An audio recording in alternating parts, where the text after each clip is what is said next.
Hey YouTube, friends and neighbors. Just thought I would stop and make a video. Stop and make a video. Today I'm making tinctures. And so this is something that I started doing a couple years ago. And we are coming out of the winter into spring. And I'm needing to do another round of tincture to replenish what we used during the colds and flus and seasonal stuff. So I'm set up here to do some tinctures now, and I thought I'd share what I do, what I use, what we use them for, and this is what I've learned to use for our family. And since we started treating stuff with tinctures, I haven't had to buy like cough medicine and stuff like that. So I'll start with, I already have a couple done up. So what I use is I use the dried herbs or the dried root, and most of what I'll be using today I've ordered from Mountain Rose Herbs. And so the first one I did here is feverfew.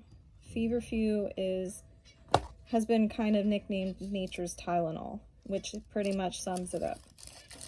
Feverfew can be used for headaches, fever, aches and pains, muscle aches, migraines, stuff like that.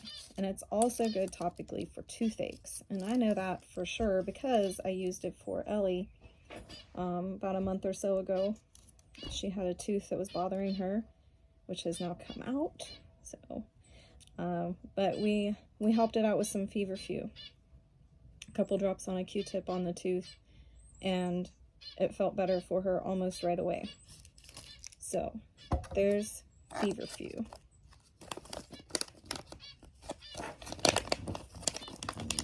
And then I also have started burdock root. There's what I use, and I already put it in the alcohol, but it's just the dried root, and I use it like it's kind of like an antibacterial. If I feel like we have any kind of inflammation going on, I'll incorporate burdock root into our tincture mix for, like, sore throat or sinuses, things like that. Burdock root. And the burdock root, so you notice the feverfew is almost full to the top.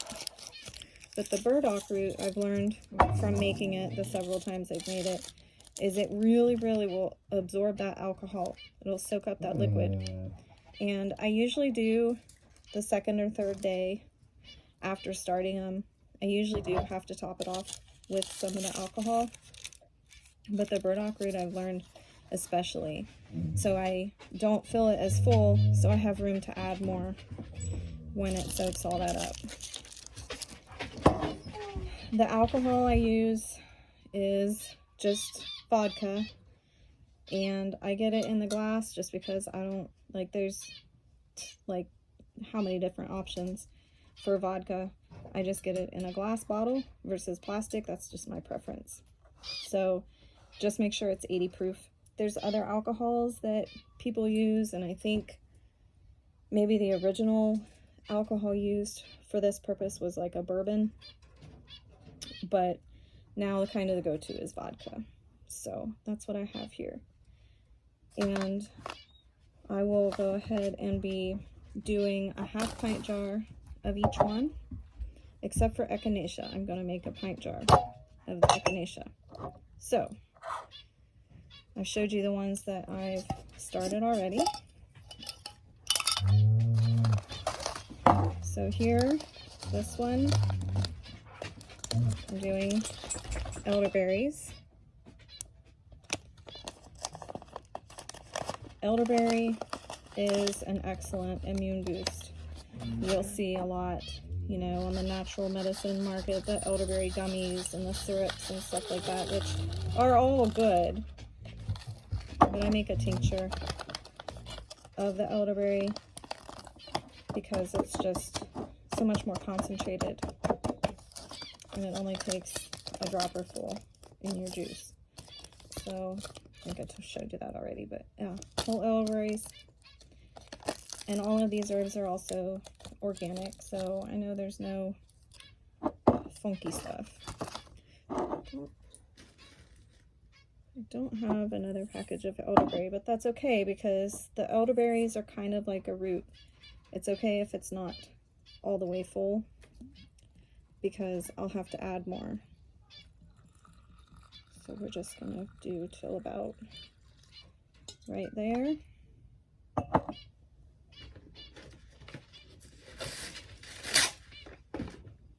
Such a beautiful day out there today. Nice breeze. Love springtime.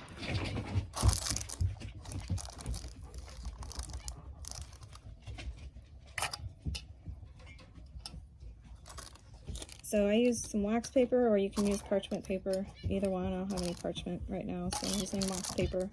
Put it over the top of that jar and tighten it down, and then just kind of shake it. Give it a shake. And that's how it looks there. And then a little label on top. I label what it is and the date that I'm putting them together. Elderberry.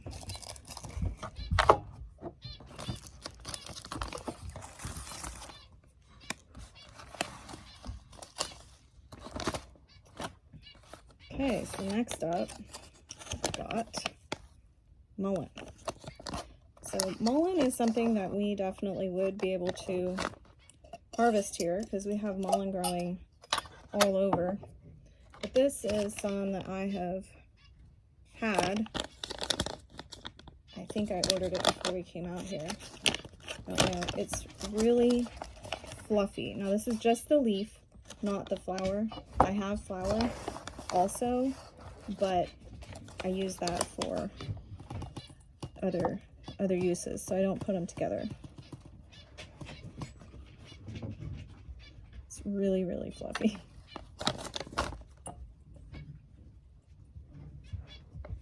So, mullein.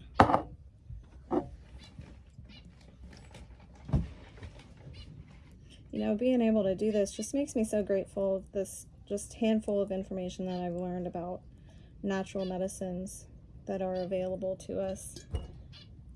It feels a lot better just being able to use things in nature.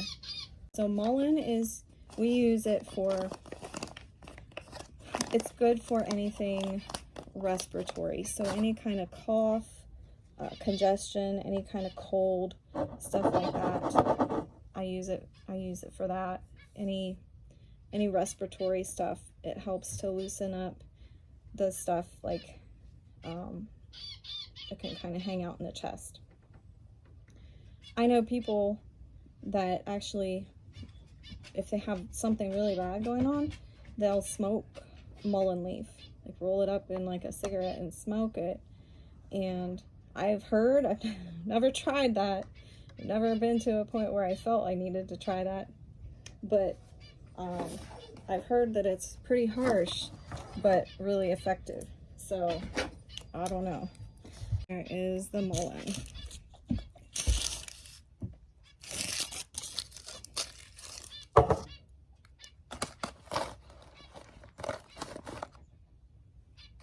Okay, so next up I'll do marshmallow root. Use marshmallow root kind of hand in hand with the mullein if we have any respiratory going on. It's a natural expectorant, and it's the mucilaginous. It does not smell good, and it'll get kind of, the root, when it's wet, it gets slimy, kind of. And so, again, it's a root, so I don't fill it all the way up. Like with a dry herb, I'd fill it closer to the top. But the root, actually, I'm going to take a little bit of that out of there. With a root, I don't fill it as much because it really, really will soak that up. So it's a little over half. And then go ahead and just cover it.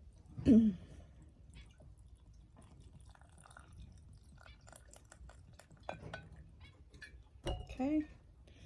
cover it, and then leave myself a little bit of room to add some more in there if I need to. Okay, and then I'll go ahead and do a goldenrod.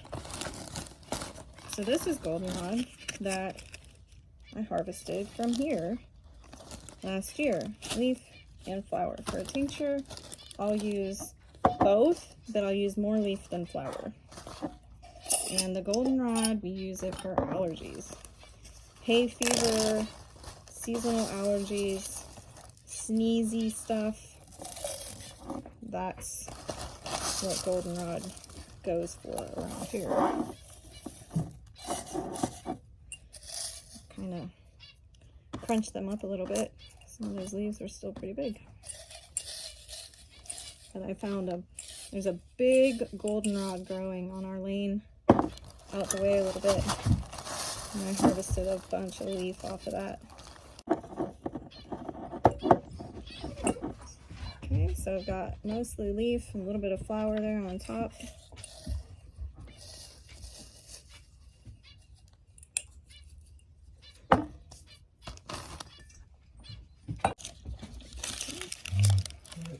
Goldenrod.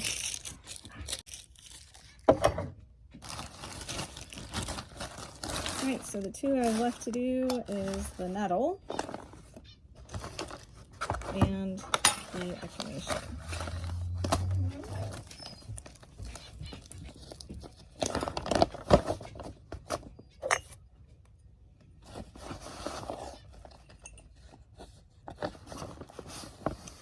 Nettle is, remember, it's a good source of iron, and it's just an all-around good good medicine to have.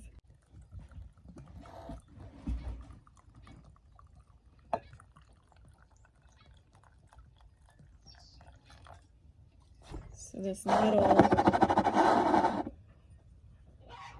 it's really gonna soak up too. Really, really dry.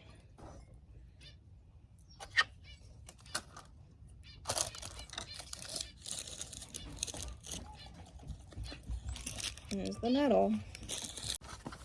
Echinacea. So I realized echinacea is just an awesome super immune boost. Last year I shared some of what I had and actually ran short. Not ran short, like I was happy to share. But I thought this time I'm going to make a bigger jar because it really is a heavy hitter if you're dealing with any kind of not feeling well. Okay, and there's the echinacea. So, alright, I think that's it for this video. Just kind of giving you a little rundown of how I make tinctures. One I forgot to mention is old man's beard, Usnea lichen, and that is just used, it's just a super medicine. I mean, it's antibacterial, antifungal, antiviral. You can use it topically, you can take it internally. It's just like just a super thing, and we are able to harvest this in our woods. So this came from right here on the land, so also known as old man's beard. So that's another one I've got going on. This one is a little different because it's not just in the alcohol, it's called a double extraction. So you leave it sit for 6 to 8 weeks in the alcohol, and then you actually have to do a water decoction with it, and then you put the two liquids together. So it's a little bit different, a little bit longer process, but you end up with really good medicine. So, okay, that's all.